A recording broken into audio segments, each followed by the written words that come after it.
Hi everyone, I'm Nicole, Creative Director of January May Design and Creative Process Co. You might have come across some of my custom branding work for clients around the world, or you might have used one of my digital templates. Today I'm going to share exactly how I use Pinterest to drive traffic consistently to my business and how I turn visibility into income through digital products and client projects. So we're going to cover three main things today, starting with why I rely on Pinterest Squarespace combo as my winning driver for traffic, how I turn that traffic into paying clients and customers, and the simple systems I use to run alongside my full-time design business. It's going to sound a little techy, but I promise that it's simple. It's just putting it all together, and hopefully I can show you a good way to do it. So one of the most common questions I get asked from other designers is, you're based in New Zealand, right? You know, that little tiny part down the bottom of the world. How do you get so many overseas clients? How are people finding you? And the stats don't lie. And funny enough, I used to tell people that was Instagram. And yes, I've got an amazing community there. But when I actually went in deeper on my Squarespace website and had a look, the stats just don't lie. The secret that I actually tell everyone, if they'll listen to me, is Pinterest. Everybody hears about me through Pinterest. And every time I get a form come through, an inquiry, at the bottom, how did you hear about us? Pinterest. So Pinterest is not just a social media platform, it's a visual search engine. People normally know about it because of recipes and home decor and travel ideas and business tips, but they actually use it for searching brands and website layouts. And they actually use it for products as well. And unlike Instagram posts that disappear within 24 to 48 hours, pins have a long shelf life. I still get traffic from pins I posted years ago, and they still look relevant, especially if the design that I have to say myself is on point. So people will reference projects that I did as early as 2017, 2019, 2020. They just keep circulating. People keep pinning and people keep finding me. And I actually have double the followers on Instagram, but it doesn't even come close to the traffic that Pinterest brings me. And the cool part is, just hearing clients say when they inquire, I saw your project on Pinterest and I loved it. And they can reference the colors, the fonts, the logos, the images that I used. And it's just a very efficient reminder of exactly where my energy should go. My Pinterest journey actually started way back in 2016 via Etsy. I don't even think I changed the descriptions or the keywords. I just started and pinned. It was not pretty and it was not curated. They're purely functional. I just started pinning. I didn't even know what I was doing. There was no strategy. It was just, I think I need this to be out there. And this is the only way that I can think of at the time to do it without paying for Facebook advertising, which was too hard and too scary. And then I started adding client projects and freebies and blog posts, which still do really well to this day. And they are, I don't want to say old, but they're a few years older. A small tip with that too is turn off the date on your Squarespace website for your blogs so that your content is evergreen, because that's the great thing with Squarespace and Pinterest is you can make your content last for years and years just with those little tweaks. But basically the idea sparked and I just started pinning everything that I ever put out. Anything that went on Instagram generally got pinned on Pinterest as well. That little experiment eventually grew into launching my own digital product shop on Squarespace, Creative Process Co., because the products that I were pinning started to take a life of their own and my Etsy was taking off. But I didn't have the control that I wanted with Etsy. I didn't have the design, styling that I wanted, the customer experience, everything that I get on Squarespace. So I used all of the momentum that I got from Pinterest and Etsy to then be able to create my own website with my own digital products. Now for the fun stuff and what everybody loves to see. The analytics don't lie. Pinterest is one of the biggest drivers of traffic to my websites. These stats are across many years of Pinterest, so it's definitely not daily or weekly use. But over time, each and every pin continues to work hard for my business. As soon as it's up there, it is working for me. Each impression, click, save, and engagement add to my wouldn't have happened otherwise. I can say with absolute honesty that if I had not started Pinteresting all my products and my projects, that I don't think I would have half the range that I have today, especially being based in little old New Zealand.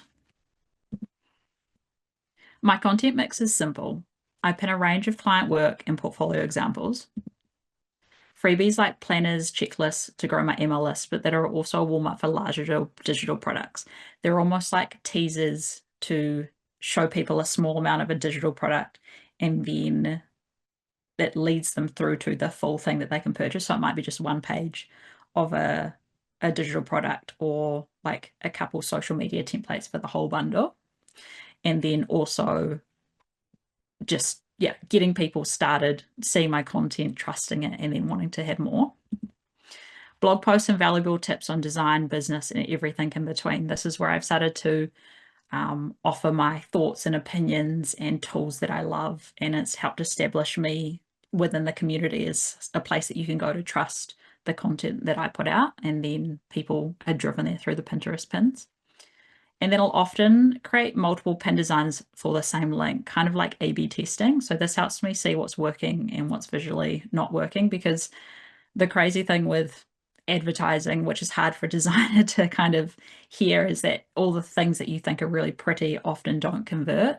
So playing around with a balance of maybe more functional pins versus like really pretty aesthetic ones, and seeing what ones do better. Some might have more clicks, which is the best outcome, and some might have more impressions because people like them, but they don't drive them to do anything. So just playing around with the content in those has helped me build up a strategy for how I use the platform. And of course, digital products and landing pages for those products. So this just gives them a life outside the website and allows for a larger audience to find them. It is just so strange. Like, I'll be asleep in my time zone, and then I'll have a sale come through from a digital product, at 1 a.m. in the morning, because somebody on the other side of the world has found that product, often by Pinterest, but sometimes it could be, word of mouth in my email newsletter. But oftentimes it is people have clicked on it and that's led them to there from Pinterest. And it's just insane. And again, I wouldn't have been able to do that. My audience would have been very much smaller if I had just been posting to my like Pacific nations, islands. And then I start with showing beautiful work and offering free content as the entry point. I deliver the freebie in exchange for an email, and then I start to introduce my paid offers. My pins either link to my shop, my portfolio, blog post, and each one has a call to action that leads people onto the next pathway. So it's just all about allowing people somewhere to click that leads them on their journey, and it just doesn't take them to a dead end. Because I noticed that quite early on, actually, is with the portfolio items for my projects, people were going to them and going, oh, that's really nice, maybe saving them, but they weren't necessarily getting in touch. So making sure to add into my, say, my portfolio projects, links to, yeah, get in touch, book your project, look at my other projects, to build up that idea of what I do and my style, and, if they love it. And then again, linking them through the contact page or scheduler. So not just ending on a dead end, making sure that there was a purpose where you drive people to that area, because that's the great thing. Pinterest does that heavy lifting, but you have to be able to close the deal. And this is all made possible because I think, a pretty simple tech setup. It's been tried and tested, and this is the one that I've kind of ended up with, and it may list to be done. I love Canva because of the animations, and Adobe XD just because it's easy to template and I can kind of batch create content quite easy. And then Lightroom handles the image size optimization.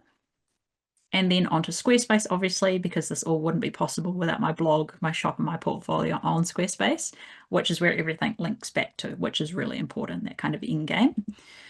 Next is Pinterest, obviously. So manual pinning is how I did get started, and it still worked. I would manually pin up to 10 times a day, every few days. Sometimes I'd go a week without posting, and then other times I would spam it and try to do like 20 posts, and then you'd get blocked, or not blocked, but you'd get shut out and put like on a timeout.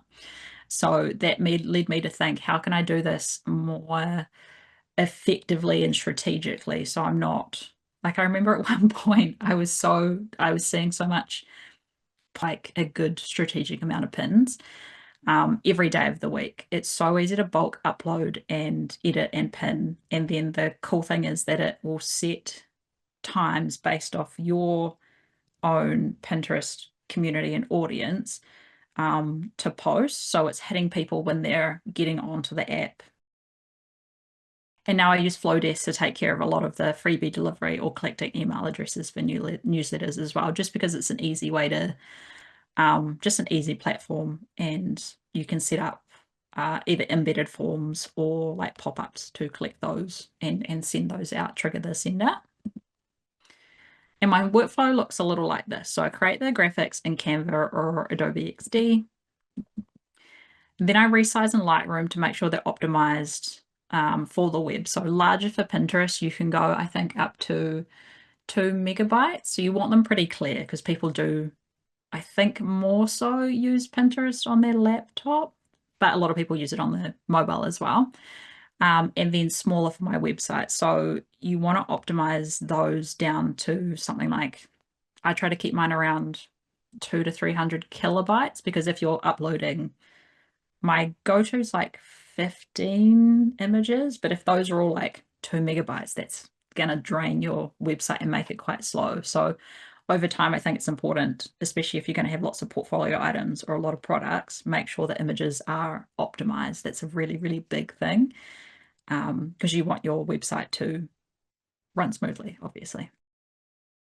So again, I normally put up 15, like my most curated images onto my website. And then it doesn't matter if you then put 30 images up on Pinterest, they'll all still link back to that one, say, portfolio page, but just put your top images of your, say, your product or your project. So you're not overloading people, because people are only going to scroll for a certain amount of time, is Tailwind. But sometimes I'll do it manually on Pinterest, but you write your title, your description. You can use keywords on Pinterest and hashtags. I haven't really seen a difference either way, but sometimes I'll add them in, sometimes I won't. I think it's important when people are pinning your projects to have not necessarily a watermark, but have maybe your website or something on there that identifies it as your own, because that is a valid concern. Is if I do put it up on Pinterest, can people take it? And yes, the bad people can, but I wouldn't let that stop you. The cool thing with Pinterest is if you do see someone violating the terms and somebody has stolen your image and like is pinning it as their own, you can report it, and they're very, very quick to take it down. Because that goes against guidelines. So finally, I'll deliver freebies through Flowdesk after gaining the email sign up. So that doesn't, I don't do that for portfolio projects. For any digital products or freebies, I will attach some kind of Flowdesk embedded sign up or pop up so that they can access it. It'll send it out, and then I will gain that email to then continue to market to them. And then on the actual pages, which I mentioned previously, I will always use call to actions to convert interest into sales and bookings. So that was one that kind of goes to the next slide of what I wish I knew earlier. So I have gone back into a lot of my older projects and just made sure that there's a pathway. So previously it was perfect. So they don't need to be flawless. You don't need to have a perfectly humming website or hundreds of clients. You just need to start sharing. Don't worry if your stuff isn't amazing or you don't have the followers initially. If you think it aligns with your audience and you love it, just start pinning it and start sending it back to your website or your products, and just get it out there and get eyes on there, and you can kind of hone it from there, but just get started initially. Keep your Pinterest graphics simple. Make a small set of templates and reuse them. It's so easy on Canva, Adobe XD, or even Illustrator or Adobe Express to do this. Just have a set that you like. I think I might have 10 to 12 templates, and all I do is I go in, I change the title, change the images or change the mock-ups, update them with the new project or the new product, and then put it out there. and it just keeps things in your cohesive style. Obviously, it's different per like item that you're pinning in marketing, but it just keeps it simple. You're not reinventing the wheel every time you need to post and pin something. And then, yes, SEO trends do matter on Pinterest. So use the analytics to see what's performing and lean into seasonal or trending topics. It is so interesting. I never was an analytics person before, but seeing what's starting to like hype up on Pinterest is really interesting, especially when it comes to holidays. And you can change it per audience location as well. So I can see what everybody's doing in America. I can see what everybody's kind of interested in Australia, New Zealand region. And it just gives you a deeper feeling about what to post that could align with your audience that you've built up on Pinterest. And then putting that all together, honestly, I just would not be here today without publishing everything on Pinterest and linking it back to my Squarespace site. I just wouldn't have been discovered, especially not worldwide, which is how I work with so many overseas clients. I'm based all the way down there in little old New Zealand, and my reach, I think, would have been very, very small. And there's nothing wrong with that if you're in long-term gain. It doesn't feel the same as the dopamine spike that you get from Instagram. So you won't initially straight away get those instant likes and comments, and you won't get earlier this year when I had a quiet patch. And now I'm at the time, so the month after, I was like, oh, everything's still kind of quiet. Now I'm like swimming in inquiries because everything's kind of spooled around in the Pinterest machine and all the marketing I've done. And now I'm getting the benefits of like posting extra because it's coming through my inbox and people are inquiring because they've seen pins that I posted. So it's a waiting game. You do have to wait a little bit, but it is worth it. Digital products equal scalable income, but you do need to market them. You can't just chuck them up on your website or chuck them up on Etsy and think that there's going to be a market for them suddenly. You need to actually push them out to your audience. And starting on Instagram still is totally fine, but anything that you put on Instagram, I really recommend chucking up on Pinterest as well and just starting to see where that leads you and see what comes in from posting, making sure that the links back to your product and the purchase experience is really easy, and just see how that helps with like gaining more purchases. And you don't need a big team, just a solid system and reliable platforms. So everything that I mentioned, platforms that I've used, definitely do your own research and have a look around. But if you want simple, easy, and straightforward, I think those are some of the best. And they just do what they need to do without any extra faffing around. And a big one is that Pinterest is free. You can take it further with paid advertising, but you don't need to throw heaps of money at it. It has a really nice, natural, organic reach, and you find people. I think that's the nicest thing is when you post something and people pin something and people find you, and then they've seen it just because they're passionate about what you do and how much they love it, and they come to you. It feels really, really nice because you know that you didn't pay for that. Yes, maybe you paid for the like Tailwind or Adobe XD or Squarespace or all those other things, but it's still like your hard work has gone in and people have found you that way. So thank you so much for joining me. I hope this session sparked some ideas and most of all permission to do things a little bit differently. Pinterest is one of those things that when I mention it to people and say, this is how I reach my audiences and this is how people find me, they're always like, I had no idea. I didn't know you could use it for that. So if anything from this whole presentation, I just hope that it's an easy outlet for posting your content and just seeing what happens. You've got nothing to lose. You're not putting like money into it. It may take a little bit of time, but if you're posting on Instagram, you already have the content. So take that content, put it on Pinterest, link back to your Squarespace website and just see what happens. And let me know if you see, an increase in traffic or your experience. I would love to hear your thoughts on how it is working for your business. So you can find me at January May Design or Creative Process Co. I'd love to hear how everything goes, and definitely feel free to get in touch and chat through it. And if you have any questions about Pinterest or Squarespace or any of the tools that I use, please definitely reach out.